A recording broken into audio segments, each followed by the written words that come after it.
how to apply for and use LazPayLater. You want to load up the Lazada app or the website and use the search bar to search for LazPayLater.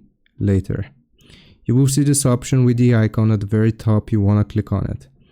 Now this is going to take us to the LazPayLater section with all of the available items. So just give it some time here to load.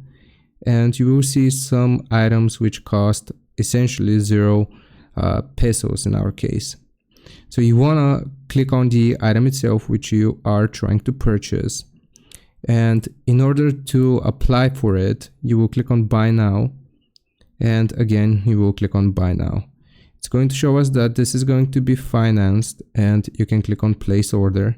And in order to apply for LazPayLater, you will need to provide your name, phone number, region, district, street, and then you will need to verify it as well if you haven't done so already using your ID and potentially facial verification.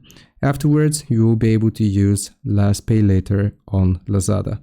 I hope this helps. Leave a like and sub. I'll see you next time.